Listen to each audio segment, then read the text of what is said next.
These young Swedes are on their way to an outing in the country. Just now, they have their minds on things like camping and swimming. All the same, they're also on their way.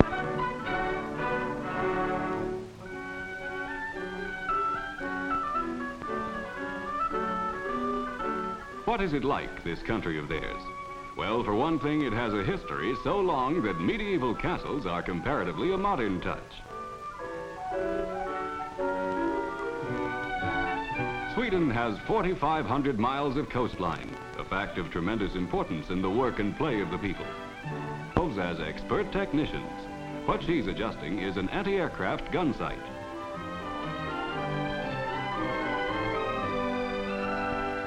Professor Rundström, a distinguished biochemist of Stockholm University, and his laboratory assistants.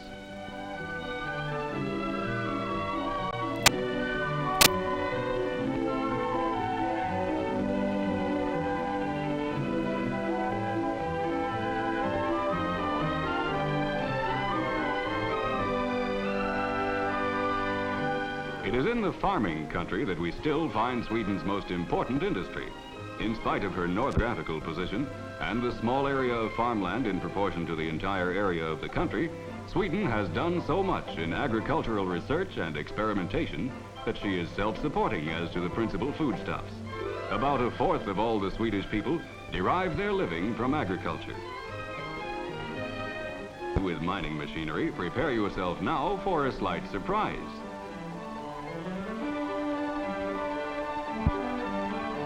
It is from the museum at Falun, which has many such models of the mining equipment of former days. At Kiruna, in the Swedish province of Lapland, is one of the greatest iron ore deposits in the world. Here, nearly 100 miles above the Arctic Circle, is the source of an industry vital to the country. Veritable iron mountains, with generous yields of high-grade ore.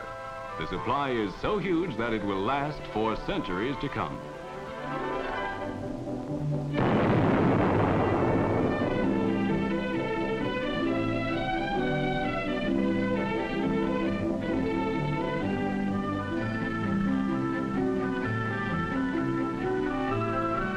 The Swedes have been smelting iron ore for many years. About 1/4 of all the country's workers have jobs in the metal and machine industries.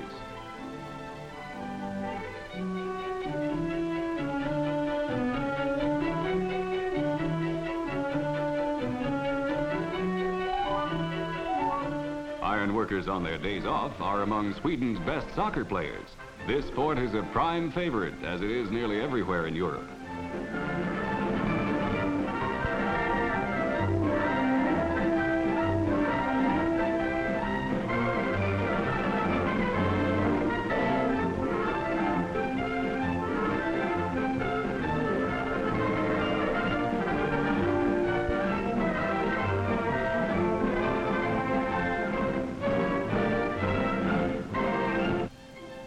The men who fell trees in the Swedish forests are engaged in something which apparently will go on forever, because the national reforestation law is rigidly enforced. All cut-over land is promptly replanted, and the forestry reserve should last indefinitely.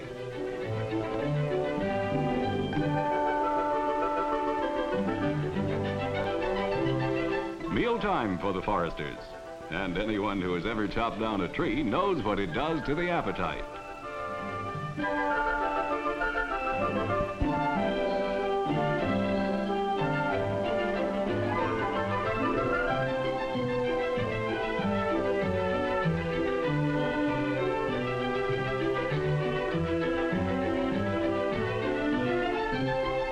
The Swedish rivers seem to have been specially designed by nature for floating logs down to the sawmills, which are usually at the mouths of the streams. Every year, millions of logs make the journey. The foresters have somewhat perilous work to do when the logs jam up in the streams. That has happened now, and these men are on their way to do something about it.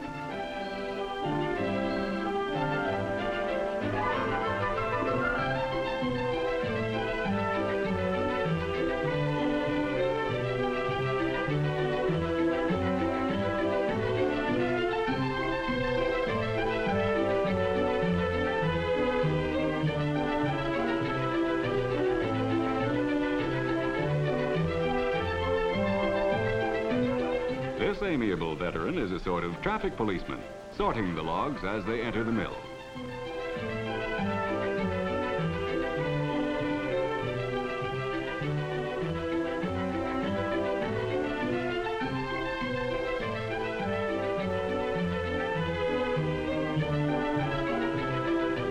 This man has one of the few sitting-down jobs in the lumber industry. He and his fellow workers are parts of an immensely important activity, for lumber and wood products form about half of Sweden's export trade. The Swedes have had centuries of experience with trees and lumber, and with whatever it's possible to do with wood. Our friend here represents a peasant craft which has a long tradition.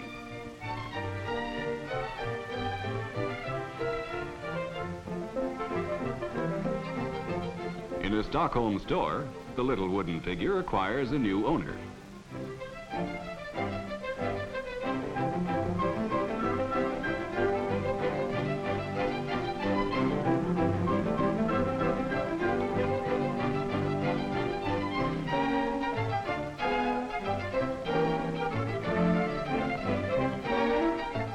On another floor, the glass department.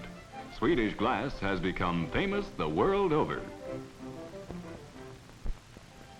From the moment when the artist sets out to make the design, on through various processes, all of them in the hands of highly trained workers, Swedish cut glass represents a handicraft carried into the realm of art.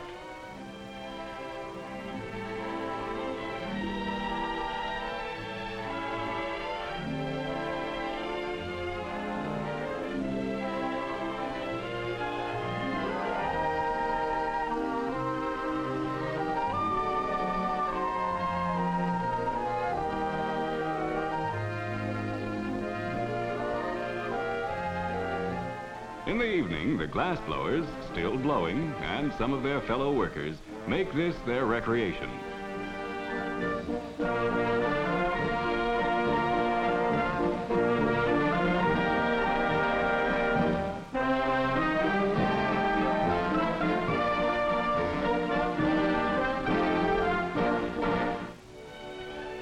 Over on the west coast at Gothenburg, these Swedes are sightseeing in a very pleasant way, along the waterways of their country's second city and principal port.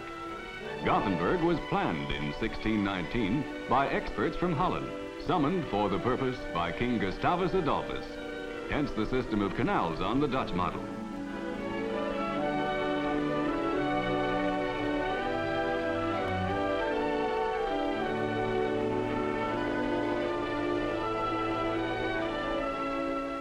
Now they are approaching the yards which make Sweden one of the world's important shipbuilding countries.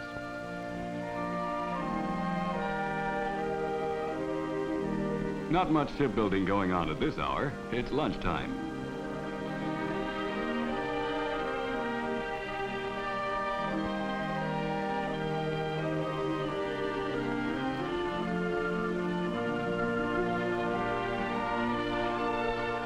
From the earliest times, the Swedes have been sailors and builders of ships and boats.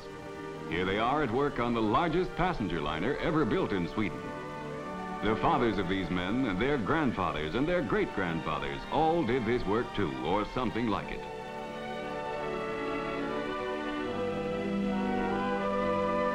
We're still on the west coast, so let's visit some of the folk in a fishing village. It's Sunday, no fishing today.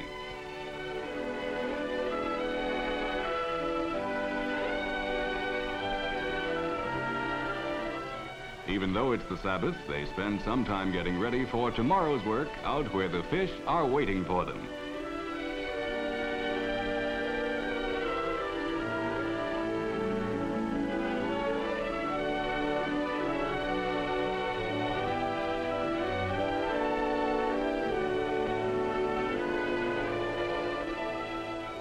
Monday morning, back to work. These men earn their living in another of the important Swedish industries. Every one of their fellow citizens, man or woman, must have fish to eat often in order to be a normal, happy Swede. And the export trade in fish and fish products is large. The sea to the west abounds in cod and herring. Sometimes the fishing boats range as far from home as the fishing grounds around England and Iceland.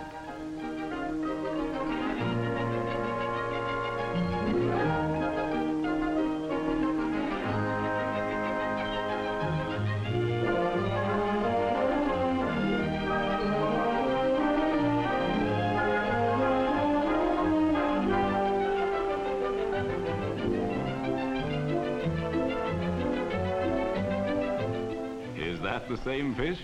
In any case, this one is now approaching its ultimate destiny because it's for sale in the Stockholm fish market.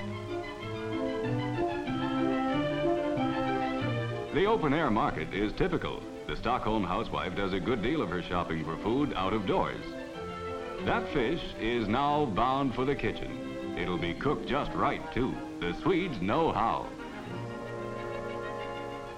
Now that we're in Stockholm, suppose we take a ride in the elevator of the Katarina Tower.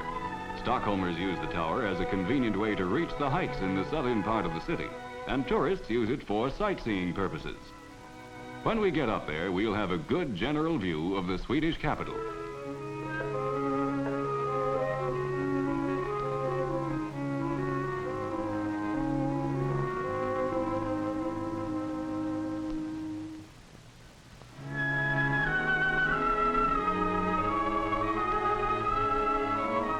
There she is, the Queen of the Baltic. Of Sweden's 7 million people, about 1 million live in Stockholm and its suburbs. They have one of the world's pleasantest cities as the place in which they live and do their work.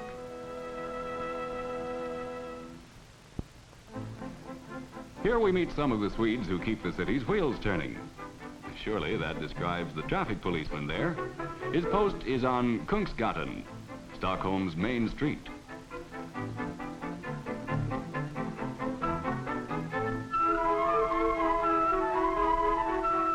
It's all right to observe the famous town hall in the distance, but in this typical street scene, the thing to notice is the cyclists. Hundreds of thousands of Stockholmers pedal their way to and from their jobs.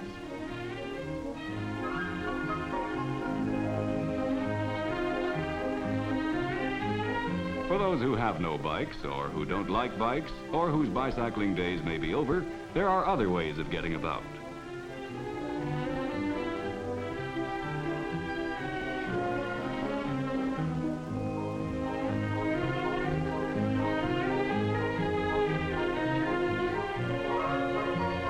Transportation in Stockholm seems very comfortable, doesn't it?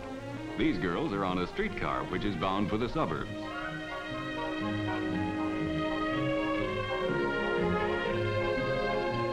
The Swedish demand for reading matter of all kinds is tremendous. Near the Royal Dramatic Theatre is this popular newsstand where magazine buyers find not only the many Swedish publications, but, as you can see if you look closely, some that come from America.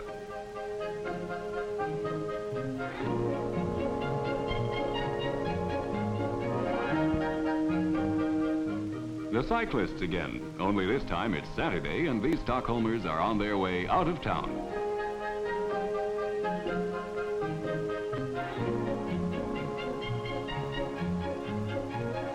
To meet some of the Swedes, you have to go where the yachts are. The coastal waters are ideal for this sport, which is immensely popular.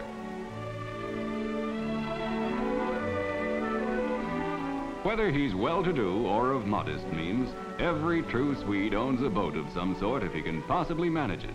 It's in the blood.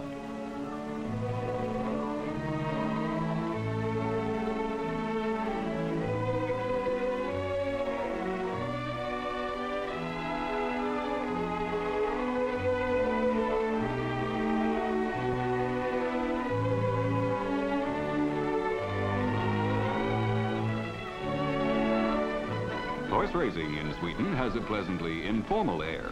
We even found on the day of our visit that one of the jockeys was a woman.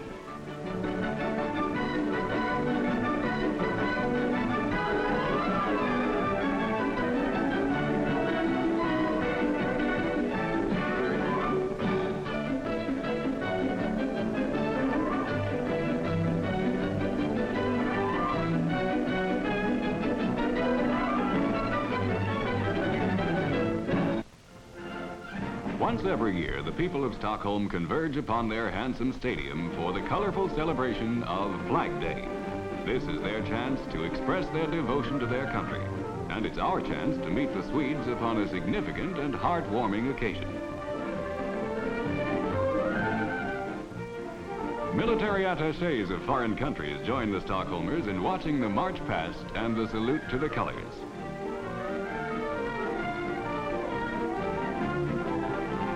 The marchers represent the armed services and various civilian organizations from many parts of the country.